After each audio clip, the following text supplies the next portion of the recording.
Olá pessoal, tudo bem? Eu sou o pastor Giovanni e esse é o nosso estudo sobre como aconselhar em meio a conflitos interpessoais. Como é que você, eu, como é que nós podemos resolver os nossos próprios conflitos e não só isso, ajudarmos pessoas a resolverem os seus conflitos interpessoais. Interpessoais no sentido entre pessoas. Conflito marido e mulher, pais e filhos, entre pessoas, entre sócios, entre amigos, conflitos interpessoais, como resolvê-lo, como aconselhar pessoas com base nisso. E nós vamos começar dizendo o seguinte: o profeta Isaías escreveu certa vez sobre o tempo futuro em que o lobo viverá com o cordeiro. Tenta imaginar essa situação. O leopardo se deitará junto com o cabrito, o bezerro e o leão comerão juntos e um pequenino os guiará. Ou seja, até lá todos nós teremos que conviver com pelo menos alguma tensão interpessoal. Mas no milênio, que é lá no futuro, de acordo com a escatologia bíblica, nesse reino milenial de graça e de glória, onde Jesus reinará a partir de Jerusalém, sobre toda a terra acontecerá isso que nós estamos falando. O lobo viverá com o cordeiro, o leopardo se deitará junto ao cabrito, o bezerro comerá junto com o leão, e até um pequenino, ou seja, uma criancinha, poderá guiar um adulto ou outras pessoas nesse sentido. Então até lá vamos ter confusão, vamos ter briga, vamos ter infelizmente conflitos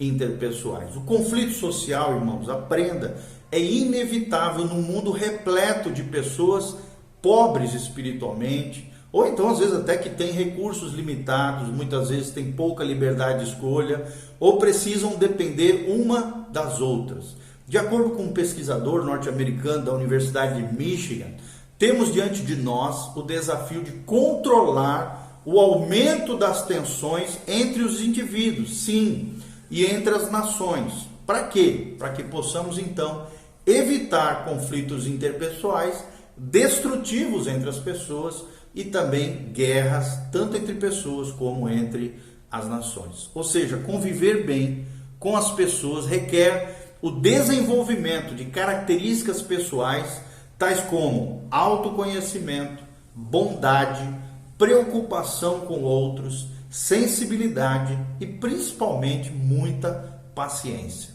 Bons relacionamentos, preste atenção, interpessoais. Bons relacionamentos interpessoais também envolve habilidades, virtudes, entre elas a habilidade, a virtude de ouvir as pessoas, de comunicar com as pessoas, de compreender e entender as pessoas. E essas habilidades interpessoais eficientes não aparecem de uma hora para outra, elas precisam ser desenvolvidas, elas são aprendidas e geralmente com a ajuda de um terapeuta, um psicólogo, um psiquiatra, um pastor, um professor, pedagogo, né? Todas esses terapeutas, essas ciências humanas e ciências médicas nos ajudam, também ciências, né, espirituais, né?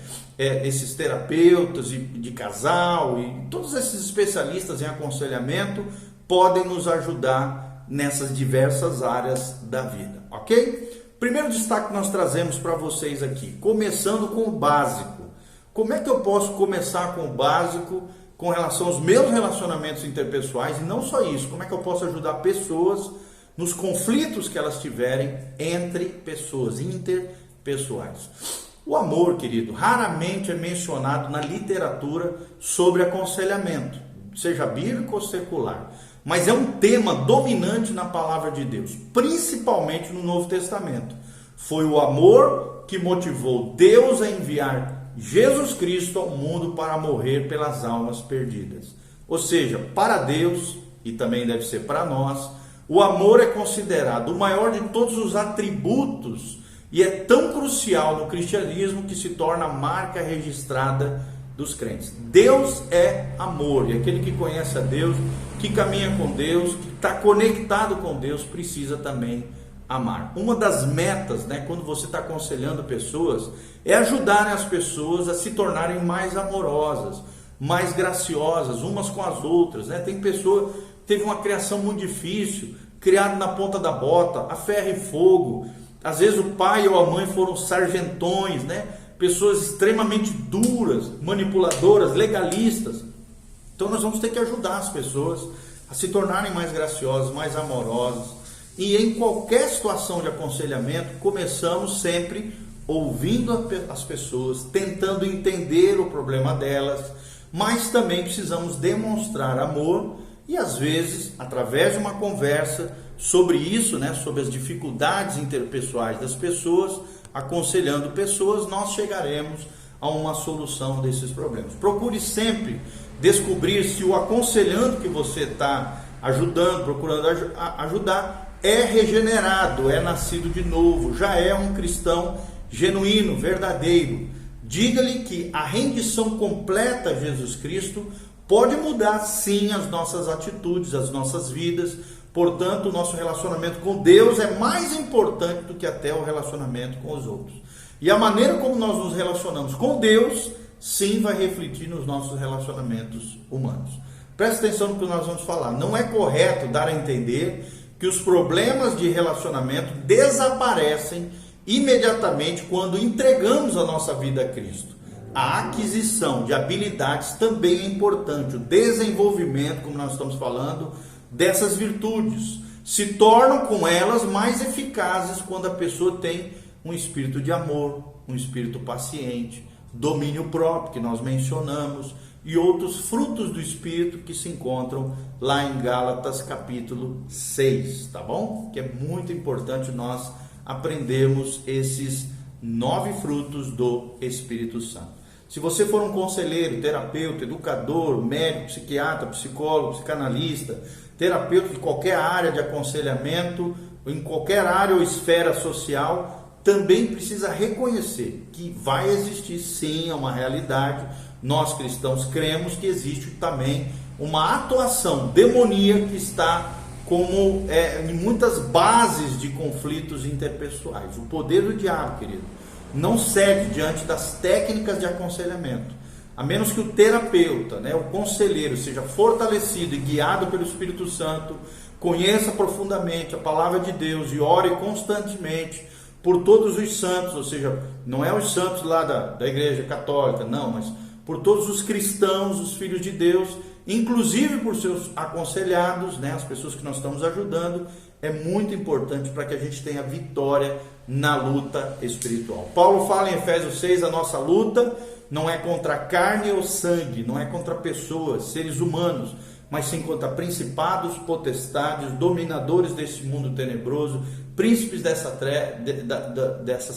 príncipes das trevas e potestades do ar. São 5 esferas, ou seja, níveis de demônios que agem sim na vida das pessoas. Entre elas, entre os seus objetivos, é quebrar relacionamentos, gerar tensão entre as pessoas, divisão, briga, confusão, violência e toda sorte de anomalia comportamental. Ok? Segundo destaque que nós trazemos aqui, além dessa base do relacionamento ser o amor a Deus, o amor às pessoas, nós precisamos ajudá-los a se transformarem como indivíduos, como pessoas.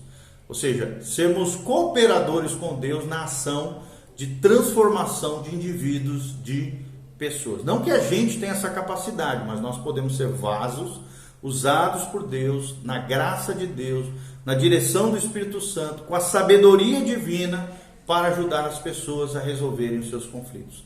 Como os conflitos interpessoais geralmente são resultado das características, das atitudes, das ações irritantes das pessoas, pode ser muito produtivo trabalhar para sim ajudarmos as pessoas a mudarem seus comportamentos e suas vidas. Geralmente os aconselhados, as pessoas que nós estamos ajudando, não têm consciência do modo como as suas maneiras, os seus jeitos de ser, seus comportamentos acabam produzindo ou intensificando a tensão interpessoal, principalmente situações de casal, por exemplo. A mulher falou a vida inteira e a pessoa não escuta, mas às vezes com a ajuda de um conselheiro, um terapeuta, um psicólogo, alguém que está ali no meio daquela relação como um mediador, um facilitador, às vezes sim pode haver transformação de indivíduos. Então, às vezes, o aconselhando, aquele que nós estamos ajudando, tem muita facilidade de ver o erro dos outros. Isso é muito comum, mas não consegue reconhecer suas próprias falhas, suas próprias fraquezas. Nós precisamos ajudar, falar a verdade em amor. Portanto, ajudar é apontar gentilmente essas falhas pessoais e esses comportamentos negativos ou destruidores. Então procure, você que está ajudando, dar exemplos específicos que colaborem com suas observações e peça àquela pessoa que você está ajudando que diga o que ela pensa sobre esse assunto. Faça ela pensar, refletir, se aquilo que ela está fazendo tem contribuído ou destruído a relação, se aquilo que maneira como ela está reagindo tem construído ou destruído a sua vida conjugal, familiar, sei lá o que, ou amizade, relacionamento. Então, de vez em quando, incentive essas pessoas a falar sobre os seus pontos fortes, como também seus pontos negativos, as suas fraquezas, com uma ou duas outras pessoas, se abrindo o coração, falando, sobre isso, fazendo uma introspecção, uma autoanálise, principalmente orando isso, colocando essas situações diante de Deus com sinceridade de coração. É uma espécie de confissão de vida, pedindo ajuda, força, a graça e a capacitação de Deus. Então, irmãos, entenda que às vezes a mudança ela se processa de forma acelerada, quando aquela pessoa que você está ajudando acaba compartilhando e abrindo de maneira mais sincera o seu coração com pelo menos uma pessoa que seja responsável por ela, mas não deve também haver exagero, sair abrindo seu coração para todo mundo, até porque existem muitos fofoqueiros. Uma pessoa de confiança, uma pessoa madura, um conselheiro espiritual, alguém capacitado e preparado para realmente te ajudar ou ajudar outras pessoas. Nós não estimulamos os aconselhandos, as pessoas a revelarem detalhes íntimos da sua vida de forma indiscriminada, nem a muitas pessoas, nem demais. Então, precisa tomar bastante cuidado, Os aconselhandos, ajude eles a conversarem com uma ou mais pessoas, inclusive com você, o conselheiro, alguém que está ajudando. As tensões interiores podem ser aliviadas quando elas começam a entender melhor a si mesmas e colocar para fora, desabafar aquilo que estão sentindo. Esse entendimento geralmente leva a pessoa a mudanças de comportamento, que por sua vez contribuem para melhorar os seus relacionamentos com as outras pessoas. Quando a pessoa se conhece melhor, há mais liberdade para ver as necessidades dos outros e investir em relações interpessoais com maior qualidade e fluidez e abundância. Amém? O conselheiro cristão, então, deve saber que as mudanças mais fundamentais e duradouras dos indivíduos vêm, obviamente, não delas mesmas, também com elas, mas vêm da fonte primária de poder, de graça e de capacitação, que é o próprio Deus.